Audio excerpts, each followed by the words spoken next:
살아있는 신동엽이라는 글을 예전에 쓰신 적이 있으시죠? 아까 말씀하셨듯이 이제 4, 5, 20주기 되던 해에 예. 네, 강연처럼 이야기를 하시고 나서 이제 쓰신 글이라고. 89년. 네, 네, 맞습니다. 그 글에 보면 이제 그런 구절이 있습니다. 역사적인 큰 사건이란 그것이 큰 사건일수록 비본질적인 요소들이 더 많이 끼어들어 있기도 한다. 큰 역사적인 사건이 일어나면 평소에는 별로 움직이지 않았고 사건이 지나고 나면 다시 원래의 타성으로 돌아갈 사람들도 끼어들게 되고 또 거기에 기회주의적으로 편승하는 사람들도 생기게 됩니다. 라고 이렇게 쓰셨는데요. 이 구절을 읽으니까 이제 아까 촛불대항쟁 이후에 이제 촛불혁명 과정에 대해서 이야기를 나누셨던 것도 좀 다시 떠오르더라고요. 네, 그러면서 촛불혁명이 진행되는 과정 속에서 촛불대항쟁에 끼어들었던 약간 좀 기회편승주의적인 사람들도 떠오르기도 하고 이렇게 비본질적인 요소들 말고 사실은 그 촛불대항쟁의 과정 속에서 그다음에 촛불혁명이 진행되는 과정 속에서 우리가 본질적인 것을 좀 추려보자면 어떤 것이 있을까? 뭐 이런 질문을 좀 하게 되기도 했거든요, 선생님. 우리가 최근에 촛불대항쟁을 겪었고 또 그 이후에 이탈하거나 변질하는 사람들을 많이 지켜보면서 정말 껍데기는 가라. 네. 역사적 사건이 4월 혁명이었으니까 4월도 알맹이만 남고 껍데기는 가라. 이 말이 정말 큰 울림을 가는 것 같아요. 그리고 그 5월도 사실은 지내놓고 보면은 껍데기가 많이 네. 껴있고 되게 눈 밝은 사람에게는 무엇이 껍데기였고 무엇이 알맹이였는가 이런 게 이제 다 보이는 거 아니에요. 그래서 그런 경험을 했고 그 다음에 이제 6월 항쟁 87년에 6월 항쟁이라는 대사건을 겪었는데 그것도 보면은 그건 뭐 지금도 지금 말하자면 6월 항쟁을 주도했던 이른바 당시에 386 세대라고 불리던 그들이 지금 혹독한 비판을 받고 있는데 그 비판이 다 정당한 건 아니죠. 그중에 억울한 사람도 많겠지만은 하여간 그런 비판을 할 때 인식은 걔들은 6월의 껍데기들이다 하는 그런 인식이 있단 말이에요. 근데 촛불의 경우는요. 그 촛불에 알맹이만 남고 껍데기는 가라 그러면 조금 그 비유가 안 좋아요. 아니 촛불이라는 게 막 태워버리는데 오히려 타기 시작하면 알맹이가 먼저 타고 껍데기는 나중에 탈 수도 있는데 그래서 촛불의 알맹이라고 말하기보다는 촛불혁명의 알맹이만 남고 껍데기는 가라. 그렇게 하는 게 그 적절한 표현일 것 같은데 여하튼 이제 그런 표현을 우리가 역사적 사건을 경험할수록 정말 이게 참 옳은 말이구나 하는 거를 절실히 느끼게 되고 아마 지금 그런 얘기에 촛불 이후에 공감하는 분들이 많을 겁니다. 근데 이제 그 시가 또 지금 시점에서 볼 때 4월 혁명의 역사적인 맥락을 딱 짚어주거든요. 이련이 동학에 관한 거잖아요. 네. 동학년 곰나루에 그 아우성만 남고 껍데기는 가라 그랬단 말이에요. 그 사이에 이제 물론 3.1운동이 생략되어 있습니다. 그러나 이 짧은 시에서는 하나하나씩 다 이렇게 열고 하면 재미없잖아요. 그래서 뭔가 하나를 빼야 되는데 나는 이분이 4월에서 동학으로 가면서 3일을 뺀 것하고 시인이 3일까지만 하고 동학을 뺀 거하고는 전혀 의미가 다르거든요. 3일하고 동학을 이어주면서 그 사이에 3.1운동이 당연히 들어가는 걸로 그게 지금 우리 시점에서도 깊이 새겨볼 문제예요. 촛불대항쟁도 그렇고 지금 진행 중인 촛불혁명도 이걸 그냥 겉으로만 볼 게 아니라 우리 민족의 역사에서 그 자리를 매겨보면은 동학이 있고 1894년에 동학 농민전쟁이 있었고 1919년에 3.1운동이 있었고 그 후에 여러 운동을 통해서 4.19까지 왔고 4.19 후에도 또 여러 사건을 거쳐서 지금 촛불 혁명까지 왔다.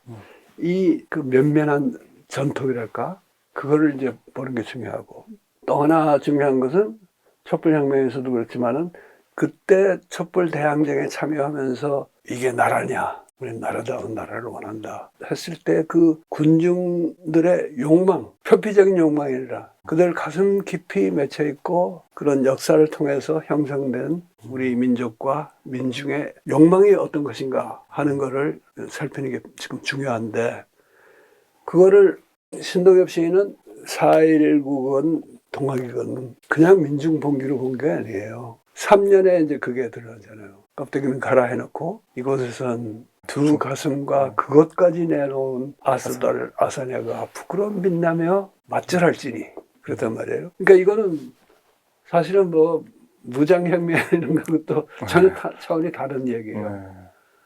그래가지고 그걸 거쳐서 그 다음에 나오는 게 껍데기는 가라. 백두에서 한라까지 향그러운 흙가슴만 남고 껍데기는 가라. 그게 이제 평화의 사상인데 그 평화의 사상이 보통 평화주의가 아니에요. 그건 우리의 그런 역사하고도 밀착되어 있으면서 두 가슴과 그곳까지 내놓은 아스달 아사네가 부끄러운 빛내며 맞절하는 그런 경지를 거친 평화주의거든요. 그래서 촛불에 대해서도 우리 뭐 그때 박근혜 퇴진을 외쳤고 이재용 구속 뭐 그런 게 주로 나왔으니까 거기는 뭐 남북 통일이라든가 분단 문제 그렇게 별로 부각되지 않았다. 이렇게 말하는 사람이 있지만은 그야말로 그런 그 군중의 깊은 욕망 속에는 껍데기는 갈아요. 제3년이나 제4년에 그런 요구와 욕망이 살아있다. 이렇게 보는 게 맞을 것 같아서 그런 면에서도 이 시는 우리가 특히 촛불 혁명을 지낸 시점에서 다시 음미해 볼 만한 시라고 생각합니다. 네. 신동엽의 시에 대한 어떤 분석이 저는 이제 시 작품을 되게 약간 좀 높은 차원으로 올려서 읽는 느낌이 들었고 그것이 이제 선생님이 시 작품을 이야기할 때 이제 종종 이야기하시는 양심이라던가 혹은 뭐 거룩함이라던가 혹은 뭐 진리의 드러냄 이런 구절까지도 같이 떠올리게 하는 면이 있습니다. 근데 그런 구절들이 사실은 시를 포함해서 문학 작품을 최소화해서 보고 냉소적으로 보는 사람들의 시선에서 보자면 문학 작품을 너무 크게 높여서 얘기해주고 있는가라는 의심의 시선 같은 것들도 발생할 수 있다고 봅니다. 예. 그런 면에서 어떻게 보면 되게 독창적인 시선이고 되게 넓은 시선이라는 생각이 드는데 선생님께서 시를 이야기하시면서 거룩함, 양심, 진리의 발견 이런 이야기를 꺼내시는 어떤 이유 같은 것들이 특별하게 있으실지. 문학 작품을 별거 아닌 걸로 보는 사람도 많지만 또 대단하게 생각하는 이들도 나 말고도 많으니까 네. 그게 그렇게 특별한 건 아닌데요.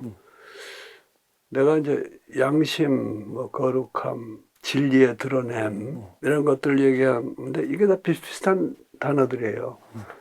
그 단어 하나를 가지고 뭐 이걸 어떻게 뜻매김을 어떻게 할까 이렇게 따지는 것보다 이 중에서 빠진 단어는 뭐가 있느냐 그런 식으로 한번 생각해 보면 좋을 것 같은데 가령 윤리란 말이 거기 빠져 있어요.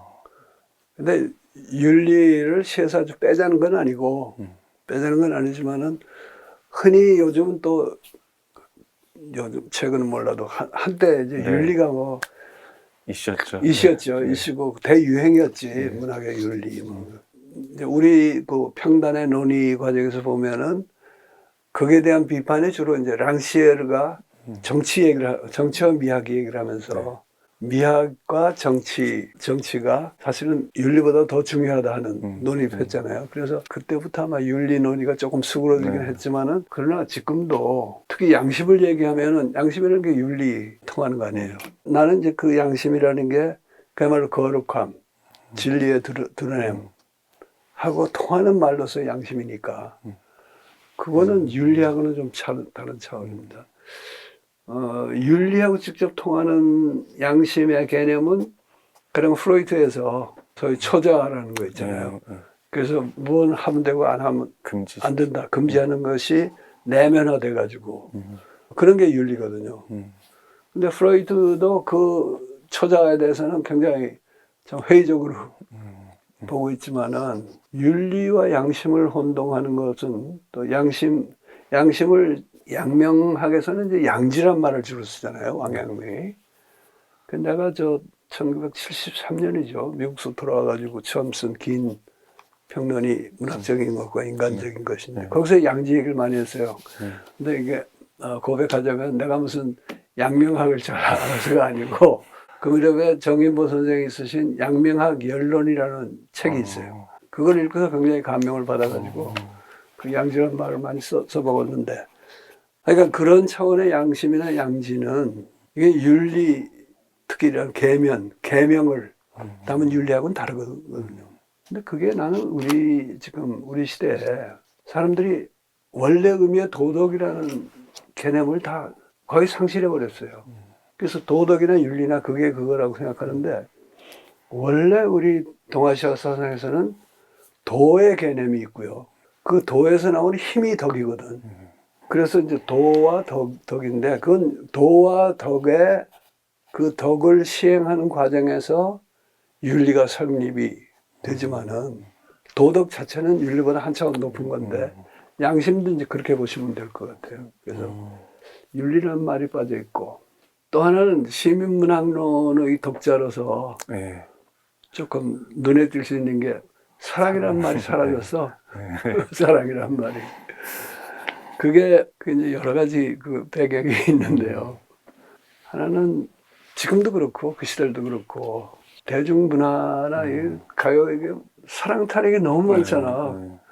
그야말로 전 국민이 무슨 발전기에 들어서 있는, 어? 발전기에 들어있는 사람들처럼 뭐 자나깨나 사랑하는 게 그게 조금 지겨웠고, 또 하나는 이제 사랑을 제일 강조하는 종교가 기독교 아니에요. 네.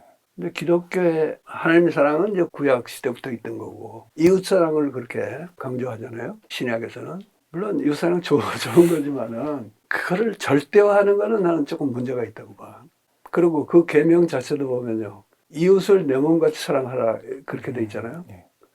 근데 자기가 자기 몸을 사랑하는 것도 엄청난 이게 수행이 필요하지.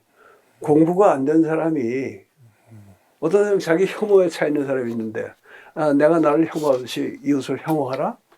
그건 말이 안 되잖아. 네. 그래서 그렇게 사랑을 절대화하는 것에 대해서 좀 반발을 느꼈고, 그 시민문학론에서 잠깐 비쳤어요. 왜냐하면 로렌스라는 사람이 네. 사랑이란, 그거는 이제 남녀간의 네.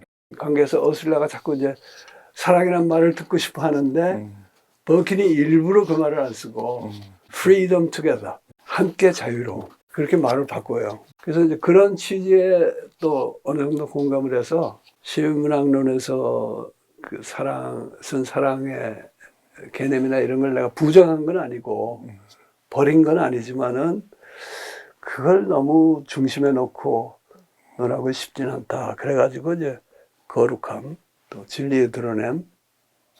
진리의 드러냄은 나중에 로렌스 얘기할 때는 로렌스의 표현을 빌려가지고 이룩함과 동시에 드러남. 이게 이제 동양적인 도의 개념에 가까워요. 그럼 진리라는 게 하나님이 이렇게 보여줘서 드러난다든가, 또는 뭐 플라토네스처럼 우리가 열심히 철학적인 탐구를 해서 진리를 알게 되는 그런 게 아니고, 인간의 실천과 연결돼서 드러나는 게 진리고 도거든요. 그래서 이제 그런 개념은 서로 통하는 것이라고 했고, 거룩함도 그러니까 이런 그 맥락에서 보지 않으면 그것도 또 오해의 소지가 있어요.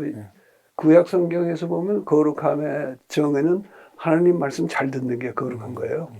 그게 아니고 인간이 정말 그 타고난 양심, 또 도와 덕 이런 게 충실하고 진리를 자기의 행을 통해서, 실행을 통해서 드러내면서 동시에 또 그 이룩되는 그런 것하고 이렇게 같은 차원에서 봐야 된다 하는 생각이 담겨 있습니다. 네.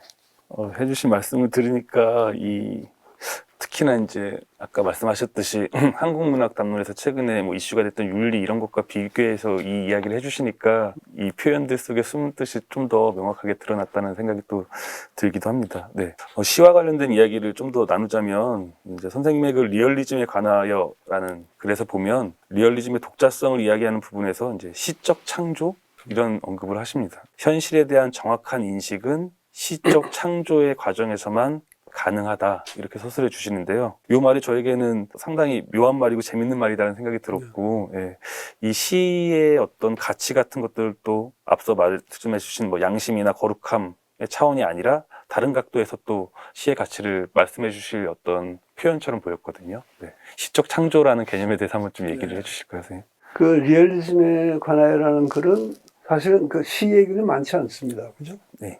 우리 송 교수는 전공이 시니까. 근데 그렇게 시라고 할 때는 드라마, 희곡 빼고 네. 소설 빼고 그러고 시 아니에요. 근데 시 중에서도 현대에는 그렇게 뭐 옛날 같은 장편 서사시가 있는 것도 아니고 상당히 그 이제 한정된 시인데 내가 그 글에서는 주로 이제 소설 얘기를 많이 했고 또 희곡 얘기도 연극 얘기도 꽤 했습니다. 그러나 시건 소설이건 연극이건 희곡이건 그 본질은 시적인 경지, 그 시적인 창조가 아니겠냐 이제 이런 논지를 폈던 거죠. 그래서 이게 리얼리즘에 관하여라 그랬지만은 통상적으로 리얼리즘은 장편 소설이고 장편 소설에서도 현실 반영, 현실 재현 이런 것을 본질로 보는 것과 좀 관점을 달리해서 시적 창조라는 것이 어느 장르에서건 그게 문학인 한에서는 그게 기본이 되고 그것이 드러나는 방식이 이제 각 장르마다 다른데 근대 장편 소설에서는 현실의 재현이라든가 정확하고 정강한 반영 이런 게 굉장히 큰 비중을 차지한다. 이런 식으로 좀 우리 관점을 바꿔보자는 그런 제안을 했던 거죠. 리얼리즘에 관하여에서는 좀 전에 말씀하셨듯이 이제 뭐 희곡까지 이야기를 하시면서 이제 다양한 장르를 통괄할 수 있는 어떤 창조의 어떤 그 알맹이로서의 시적 창조 이야기를 하셨다면 시와 리얼리즘에 관한 단상을 보면 약간 시에 좀 좁혀서 얘기를 해주시는 부분이 있어요. 거기서 또 흥미로운 대목들이 지공무사 같은 이야기를 하시면서 그것이 또 이제 바람직한 당파성과 연결된다라는 설명도 해주시거든요. 근데 이 부분도 상당히 이제 뭔가 감회를 만들어내긴 하는데 이 선생님의 설명이 좀 더 있으면 좋겠다라는 좀 느낌도 들었습니다. 리얼리즘 논의가 90년대 초에 굉장히 활발했어요. 8, 90년대 그때.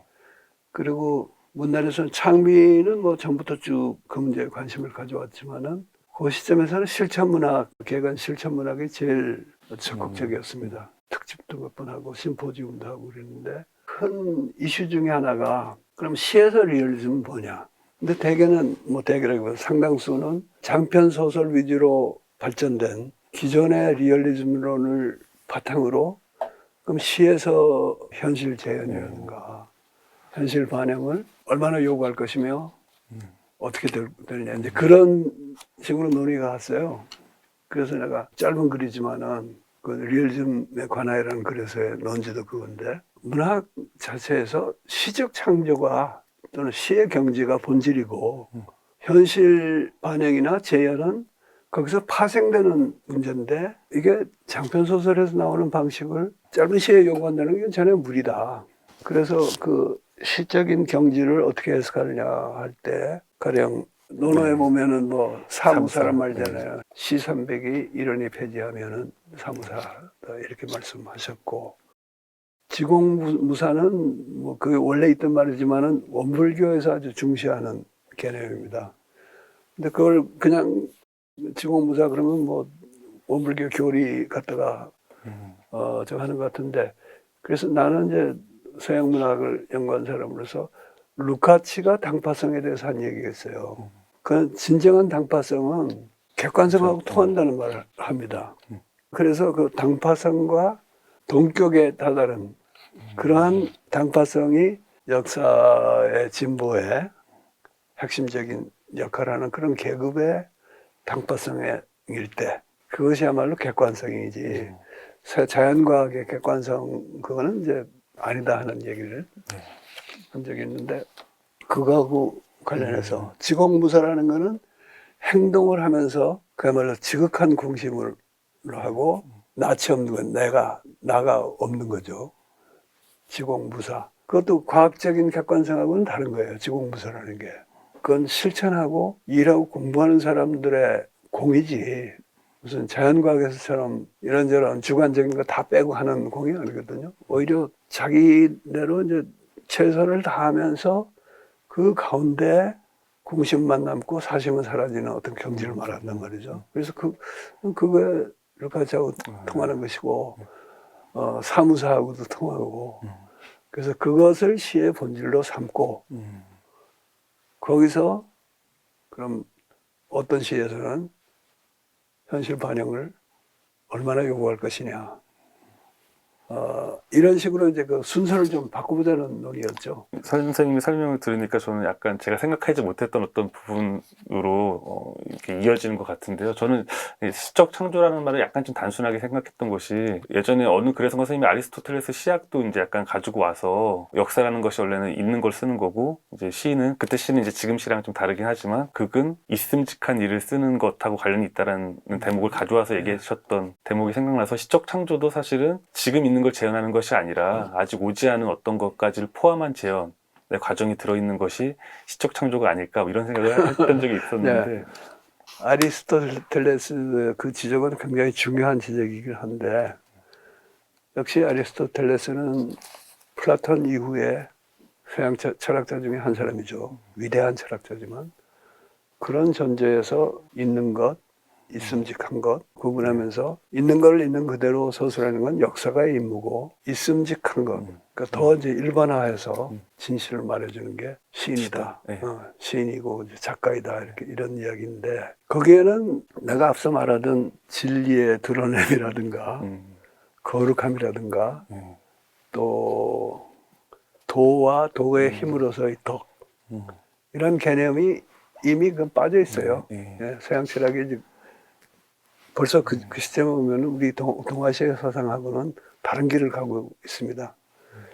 그런 점에서 시의 어떤 한 면을 말해준 것이지 그 시의 본질을 말해줬다고 보기는 어렵고요. 있는 것 또는 있었던 것과 있음직한 거의 관계가 근대 와가지고 바뀐다는 얘기를 하잖아요. 리얼리즘에 관하여서.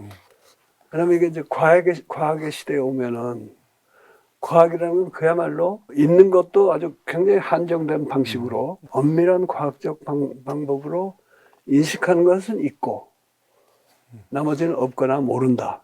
이게 이제 과학인데 그걸 그대로 따라가는 거는 과학주의라고 하는 것이고 그러나 과학이 그런 그 자기들 나름의 한계나 전제에 의해서 찾아낸 진실은 그건 또 옛날에 그냥 뭐 역사가가 그 하던 거하고 좀 다른 권위를 지니고 그 어느 개인의 지식이 아니라 그게 이제 과학에서는 과학자 사회 그 커뮤니티가 공유하는 지식이 되고 이게 문명에서 엄청 중요한 역할을 하게 되거든요. 그래서 지혜와 지식을 우리가 구별해야 되지만은 현대는 지식을 포용하는 지혜가 돼야지 가령 옛날 불교에서처럼 지식은 해탈의 방해가 되니까 아르마리는 되게 큰다. 이런 거는 오늘날의 지혜는 아니다 하는 얘기를 했던 거죠.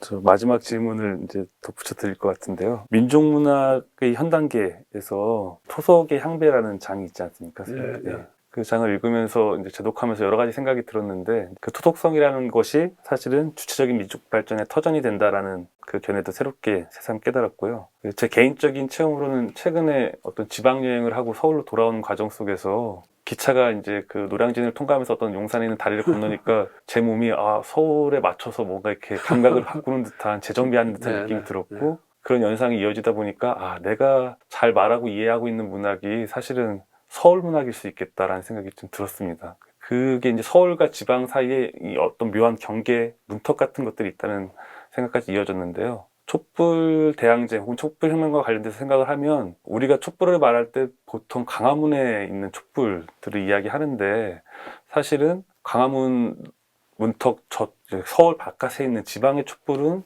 덜 말하는 측면도 있겠다. 그 촛불 안에는 광화문의 촛불과 유사하고 같은 마음이 들어도 있겠지만 또 다른 어떤 욕망이나 마음도 들어있을 수 있겠다라는 생각이 들기도 했거든요. 선생님께서는 이제 뭐 광화문의 촛불, 지역의 촛불 이런 것들을 좀 따로 이렇게 고민해 보신 적이 있는지 이게 또 궁금하기도 했습니다. 지금 굉장히 중요한 문제를 한 개가 아니라 여러 개를 제기해 주셨다고 봐요. 우선 성 교수 자신이 내가 그동안에 이렇게 알고 말해온 문학이 서울 문학이 아닌가 하는 반성을 했다고 하는데 이거는 누구나 한번 해볼 만한 반성이라고 봅니다.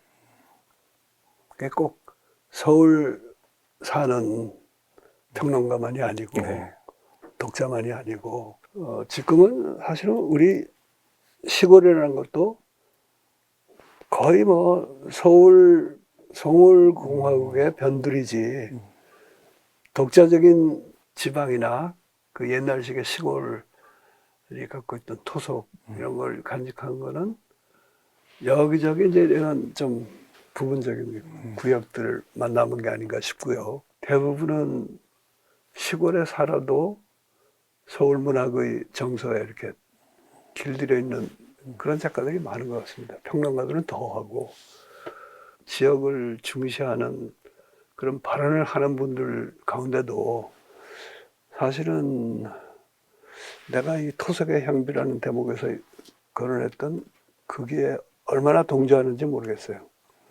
지방정부가 사실은 서울 중앙정부 하는 걸 비슷하게 하면서 지방 후대 접하지 말고 우리도 인정하라고 하는 그 차원인지 아니면 이 서울공화국에 대한 서울공화국이라는 게 이게 서울만의 문제가 아니라 근대의 문제거든요. 이게 우리가 근대주의에 푹 빠져서 심지어는 그런 사고방식이 문학 예술까지 지배하게 된 이 현상이거든요. 이게 그래서 그 신동엽의 시 중에서 왜 아니오라는 시 있잖아요. 네, 네. 그 시의 마지막 연이 그런 게 있어요. 아니오 사랑한 적 없어요. 세계의 지붕 혼자 바람 마시며 차마 옷 입은 도시계집 사랑했으리야. 기막힌 구절인데 이거 거짓식하게 읽으면 안 되죠. 거짓식하게 읽으면 뭐 아니 그럼 좀 시골 가서 벌거벗고 살아야 되나 하는 반문이 나올 뻔한데 여기 보면은 또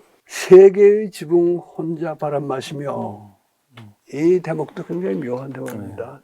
세계로 사실은 열린 내가 그러면 이렇게 서울공화국 문학이나 하고 서울공화국식의 예술이나 할 거냐 하는 그런 말로 저는 이해를 하거든요.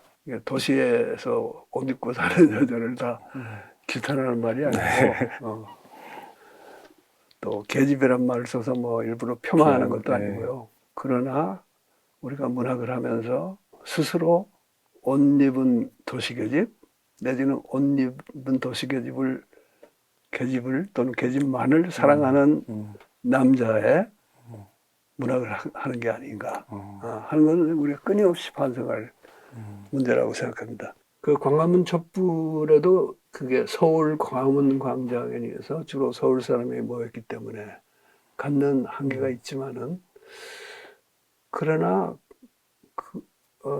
난 촛불 대항쟁의 의미를 그렇게 축소하고 싶지는 않아요. 왜냐하면 그 대항쟁은 우선 전국적인 현상이었고 광화문의 경우에도 온갖 사람이 다 나왔잖아요.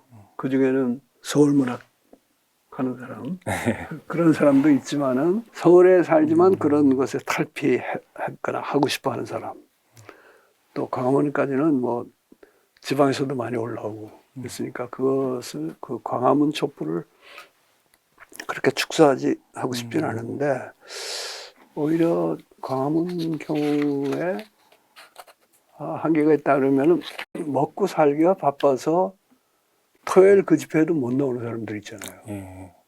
노동자도 있고 자영업자도 있고 그런 사람들이 없었다는 거는 그거는 분명한 한계가 아닌가 하는 생각이 듭니다. 실제로 나온 사람들의 구성이나 숫자 또는 그들의 구호, 요구 거기만 너무 집착하지 말고 촛불혁명이 어떤 우리 민족과 민중의 긴 역사 속에서 어떤 힘을 타고 벌어졌는가 또 그렇기 때문에 그들의 표면적인 구호에 다 담기지 않은 어떤 민족사적 요구와 민중의 갈망이 담겼는가 여기까지 살펴야 된다고 생각합니다. 제가 이제 저도 광화문 촛불이라는 표현을 썼지만 이제 선생님 말씀대로 광화문에는 사실은 서울 사람들만 나온 건 아닐 것이고 지방에서 상경한 젊은이들도 상당히 많았을 것이고 지방에서 상경해서 서울에서 어렵게 살고 있는 또 젊은 청년들도 많았을 거라는 생각이 또 들기도 합니다. 지방 곳곳에서 열렸잖아요. 맞습니다. 네. 대규모로. 그걸 생각하면 사실은 이제 지방에서 곳곳에 열렸던 것 중에 농어촌에 가까운 지방 소도시 같은 데서 이제 농민들이나 이제 어촌민들이 들었던 촛불 안에는 사실은 최근에 이제 창작가 비평에서 백연경 선생이 이제 최일성 공동체를 이야기하면서 기후위기 시대의 어떤 변혁적 민중 이야기를 했던 적이 있는데 지방 소도시에서 농민들과 어민들이 들었던 촛불 안에는 사실은 최일성 공동체적인 어떤 감각 같은 것들이 또 같이 들어있지 않았을까라는 생각이 들기도 했습니다. 토석의 향배라는 그 대목을 쓸 때도 이미 우리 문학에도 그렇고 지방자치단체는 요즘 같에 비하면 덜했어요. 왜냐하면 그게 그때는 민선제가 아니었기 때문에 지금은 민선 지자체장들이 들어서 가지고 서로 이제 경쟁을 하고 그 지방의 토속적인 성격을 정치적으로 또 상업적으로 이용하는 경향이 부쩍 늘었어요. 토속이 중요하다는 거는 그런 의미의 토속이 중요한 건 아니거든요. 그리고 아까 말했듯이 우리 문학에도 이제 그런 것도 흐름이 있습니다. 특별한 정치의식이나 역사의식이 없이 토속적인 정서를 잘 묘사해서 독자들의 그 관심을 끄는 건데 난 그게 나쁘다고 생각은 안 해요. 다만 이제 그것의 가치는 좀 한정이 돼 있다 이렇게 보는 건데 예로 든 그런 천승세 이문구 부산의 요산 김정한 선생 이런 분들이 담은 그 토속적인 채취라는 거는 그야말로 이 서울공화국 서울문학에 대한 저항의식이 있고 그거는 서울에 대한 저항일 뿐 아니라 서울과 지방을 동시에 황폐화하는 지금 세계 질서에 대한 저항이 있는 거거든요. 그런데 촛불에서 그게 아주 크게 부각되지 못했어요. 남북 문제가 크게 부각되지 않았듯이 나라다운 나라를 만들자 하는 욕구는 분명히 있었고 또 그 욕구의 역사적 배경으로서 동학 일의 이 전통과 경험이 있었다는 걸 감안하면요. 거기는 분명히 이 분단 체제를 극복하거나 적어도 완화해서 대한민국이라도 우선 나라다운 나라가 되고 좀 더 나라다운 나라가 되고 나아가 남북한이 바로 통일은 아니더라도 또 창의적인 재통합을 하자 하는 욕구가 분명히 있었고요.